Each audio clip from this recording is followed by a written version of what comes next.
One Zambia, one nation. A lovely warm welcome to the news on Zanis. My name is Kala Muchima to present it. But first, we look at the headlines. Luangwa District Hospital gets a vision center. 70 livestock destroyed in Sinazongwe, and Chalenge District records increased GBV cases. Those are the headlines, and now the news in detail.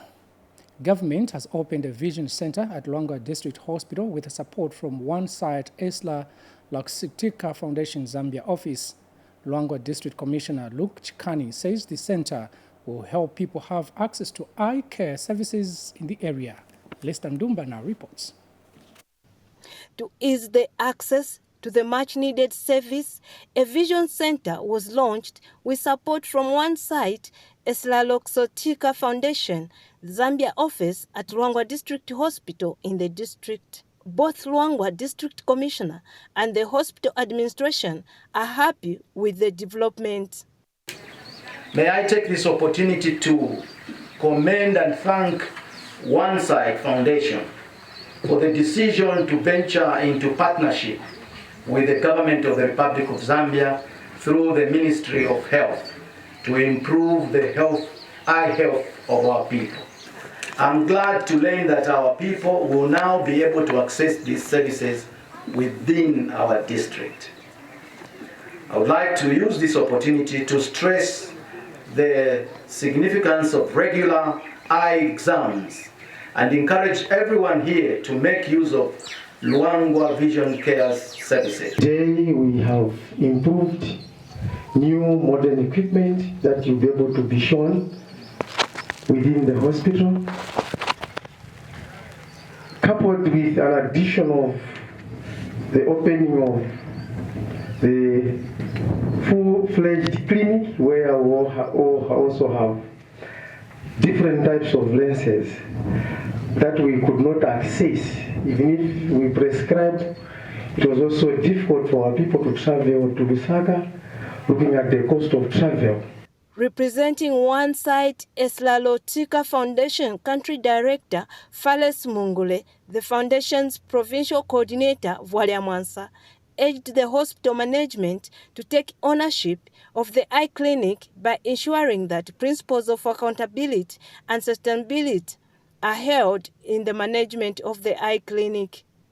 The eye clinic, so we donated machines, furniture, as well as equipment to be able to have the vision center running, and also to actually have the ophthalmic staff to be able to screen patients that come for eye examinations.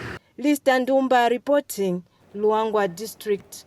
And the construction works of a Constituency Development Fund CDF-funded staff house at the Chimpatika Rural Health Center in Kaputa District has reached over 80%. Kaputa Town Council Secretary Emeris Kuyokwa says the local authority is happy that the contractor has worked on the errors that were earlier detected. Raymond Chalata visited the site and now reports. The Constituency Development Fund, CDF, has continued to create positive impact on communities across the country. And Kaputa constituency in Kaputa district is also recording success stories. Kaputa Town Council is constructing a staff house at Chimpatika Rural Health Center in Kayamba Ward using the 2021 and 2022 CDF allocation. One of the projects under the CDF is the construction of a staff house at Chimpatika Health Post. The project has been done well, although initially we faced a few challenges where some short works were done by the contractor. But after engaging, I think those defects were rectified by the same contractor. As I'm speaking, I think the project is well over 80% done, and we are hoping that in the next 2 weeks or so, the same project will be completely done. And we thank the government for the support that is giving us as Kaputa.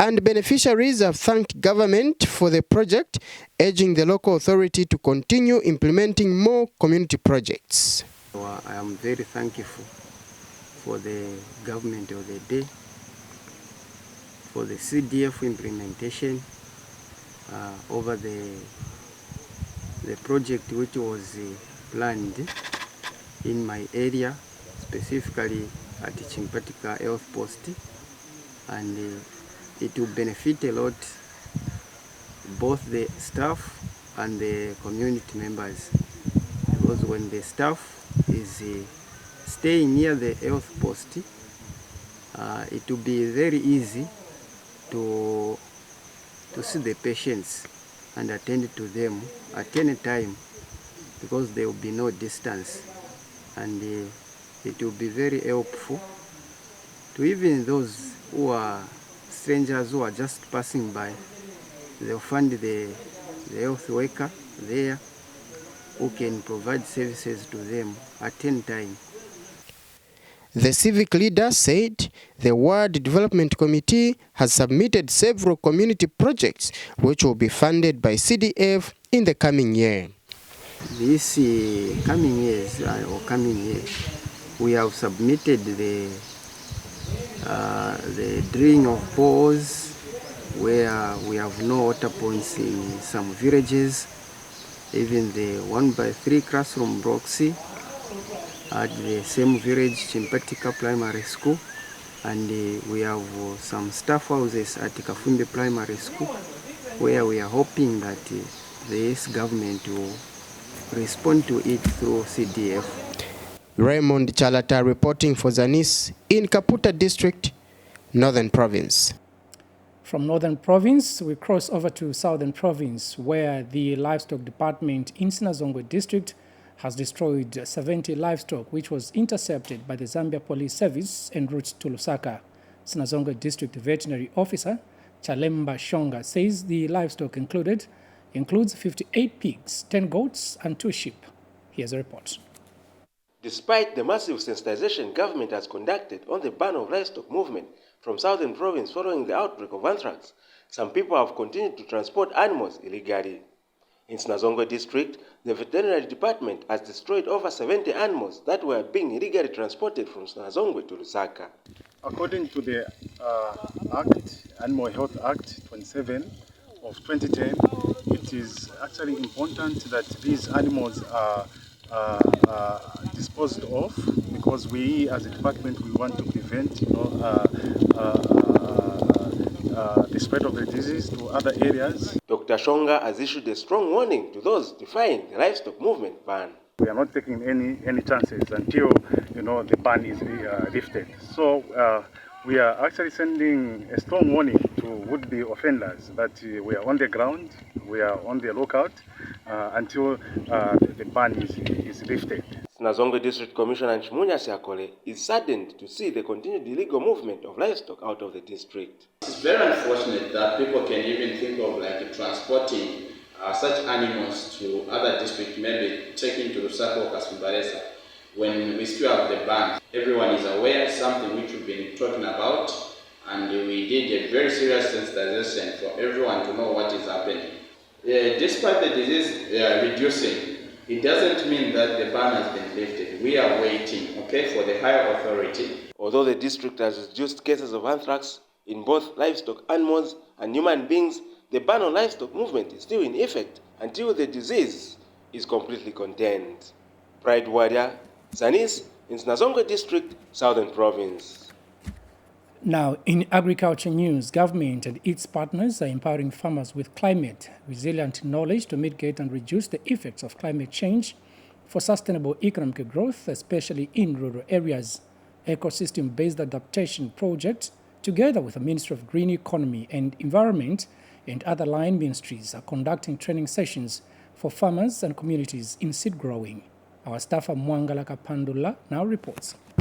As the world has converged at the Conference of Parties COP28 currently taking place in the United Arab Emirates, UAE, A report by Africa Finance Corporations looks at why it is imperative that Africa takes the lead in shaping the green economy and how Africa can unlock the world's most promising net zero solution. As part of the solution, the ecosystem-based adaptation project, together with the Ministry of Green Economy and Environment and other line ministries, is conducting training sessions for farmers and communities in different climate-smart techniques, which include seed growing. Mainly looking at preserving the ecosystem that we have in this world. So today we had a lot of different activities and different topics that we're looking at enhancing this ecosystem that we have in this world. So some of the things that we are looking at is sustainable livelihood. What are the sustainable livelihood that we need to do here? Because mainly we have the swamps that we have a lot of deforestation activities, and also we need to preserve our environment. In order to shape green economies, EBA is also looking at equipping communities with knowledge on agroforestry, among others. And also we have the legumes like rice, maize, and sorghum. We're also going to do the early cropping, where we're going to show the farmers how we do the crop rotation. It will be between the legumes and the cereals. We're also trying to improve, also to try to help the farmers understand how we can incorporate agroforestry in our farming systems, as we are going to put sango in our cropping system. So here, what we are doing right now, we are pegging this demonstration field together with the farmers, where they are going to understand how the planting spacings are done for each crop which we have here. For Zanis News, Mwangala Kapandola reporting in Central Province. We continue with the news. Provincial Permanent Secretary Paul Tole has flagged off the distribution of food security pack inputs in Chadiza district of Eastern Province. Mr. Tole says the program targets to benefit over 1,950 vulnerable but viable farmers. We have more in this report by Jubeo Zulu. At national level, the food security pack is implemented in all the 116 districts, and the current caseload stands at 200,000 beneficiary households for Ranford and 40,000 for Wetland. Eastern Province Permanent Secretary has flagged off the distribution of inputs to farmers. The province has not been left out, as 32,081 stand to benefit under Ranford, 4,800 under Wetland, inclusive with Chadiza. The new town government, through His Excellency Mr. Hakainde Hichilema, is alive to the fact that a lot of households need this help, and will endeavor to increase the national caseload so as to effectively fight the poverty levels in the country. The distribution has been done on time. We have not compromised on the productivity. The district is happy. Olandira zimenezi akakolola amagweza matumba yabiri yachimanga 50 kg komanso katumba kamodzi ka soya beans kapena nshava ka 10 kg amagwezera potera pake tilina olandira kuno kwathu Chadiza thandizo ili pa chiwerengero cha 1972. Anena kuti zigawo zambiri zomwe aruchita waboma kufunitsitsa kuti atipatsa zitukuko kuti ise kuno kumidzi titukuke pomphawi omwe tilipo. Chovuta nchaonena kuti tikatenga katundu monga kwa ife anyamata osamwera mowa pilizi chonditeni tikalime kuti thandizo pa nyumba likapezeke pamodzi na family. The ministry responsible is optimistic of good results. Alimi monse amene mwalandira mbewu izi kuti chonde kakongeni malamulo onse amene abwera na mbewu izi. Ichi chitukuko pamene chabwera kuno sichibwereranso pita kwina ngati imwe mwasamalira.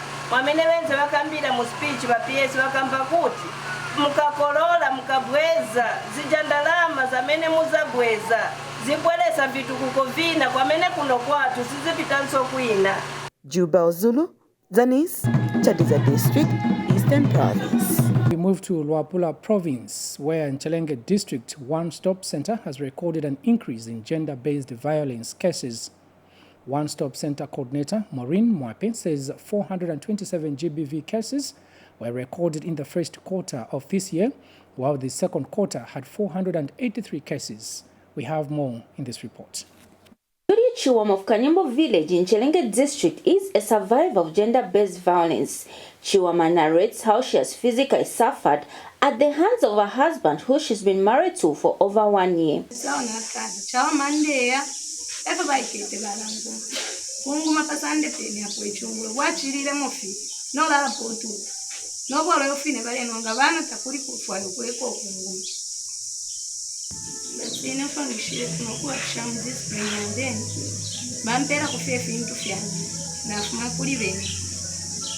Bantu kuti bandipange ifine vandu vatiunga kuipaya bali kwatemfutire bale bomfyanga ni bawisha bafire bali baedimani so bali jana pali buedimani so bali kwatemfutire bomba muna mafira fina mwale bomba sonka ale sonka nomba yali onaike so bali iletere pakambo epo bali iwamya nomba bali ikombola so bali ebo kwebati nga nashira munangu ni nani nimpolo nkakulasa pakola situka mule ukakufua. Maureen Mwape is one-stop center coordinator. So in the first quarter, the statistics, we had to see survivors 427. And then the second quarter, we had 483. The causes, I can say, most of the time we do receive the denial of resources, whereby they are home, and then the man is there, they discuss with the wife, saying, what are we supposed to do for us to let these girls to go to school? Maybe they are keeping somebody. They need money to support that one. So you find that man who was saying, no, we have to do this together, and then we'll use the money to pay for the school fees. The man will say, me, I'll go and get the money. And after getting that money, you find that man is just going to take beer. It really changed because what we were doing, we were going in the community to go and sensitize. After sensitizing, people didn't know where to report. After seeing that, they were coming to report. So most of them, they had that fear that Vanatwampene will come and catch you. Yvonne Nomba reporting for Zanis News in Nchelenge district. Still on GBV issues, the Gender Division Department has called on local communities to be vigilant and report cases of gender-based violence in their localities. Here's a report. Gender-based violence issues have continued to hamper both economic and human development, especially in rural communities. However, government has put up campaigns to curb such gender vices in women and children, such as the Invest to prevent gender-based violence against women and girls. Investment simply shows that we need to allocate a lot of funds towards healthcare, education. So for education, obviously, we know that we have girls that have dropped out of school because they were pregnant, and in some instances, mostly maybe they were raped, and maybe they underwent some sort of an abuse. So once we invest in education, it will mean that let's say the re-entry policy. So now, if you invest more in education and more on the policy formulation and implementation, you will find that more girls will go back to school. Not just girls, even women would actually start going back to school. The Child Development Office in the province has stressed the importance of protecting the rights of children against forms of violence. So communities should take it upon themselves to protect children, to protect the women, and to protect anyone who is affected in issues of violence. Let's not forget about those living with disabilities. Yes, they are among the most vulnerable people. The government has created structures in the communities, and the communities need to support those structures so that the rights of children, the rights of women are protected. The community is upbeat in fighting discriminatory gender-related matters. Kwenanga emisepela kuba kashana tulakomaila pwe yakwebo kwe bachimwe bana kashi mufuire mwa sambirira ukusambirira chintu ichikankala sana nga we mwana kashi noti ukupusa ukila kutoa ume. Chipini Makasa, Zanis, Mansa District. As we end the news, the Wildlife and Environmental Conservation Society of Zambia has launched the Climate Awareness on Radio series in Iteji District. The initiative will broadcast interactive programs on biodiversity conservation and climate change awareness with a focus on simplifying and localizing complex climate change science. Frederick Mwansana reports. The Wildlife and Environmental Conservation Society of Zambia has launched the Climate Awareness on Radio CAR series to address challenges posed by climate change in Iteji. WEX has also distributed solar-powered radio sets to 20 selected schools in Iteji. Iteji Town Council Chairperson officiated at the event. The CAR series is presented in our local languages, Tonga, with its focus on simplifying and localizing complex climate change science. Is a praiseworthy approach. This strategy not only ensures that the information is accessible to all, including those in rural areas, but also emphasizes the importance of inclusivity in the fight against climate change. Meanwhile, Iteji District Education Authorities have expressed confidence that CAR series program will inspire students to take action. I am very confident that the radio sets and the climate awareness on radio series program will not only empower the learners and the communities with knowledge on climate change, but will also inspire them to take action against climate change. The impact of climate change is becoming more severe, and we cannot afford to pay a blind eye to the reality. And pupils are happy with the program. This occasion is special in many ways. It is special because not only us, the learners, have an opportunity to learn and understand climate change and environmental issues in our own local language, but our entire community. CAR is part of the community-coined Climate Actions COCA project, which is supported by the Voices for Just Action VCA program through the Worldwide Fund for Nature.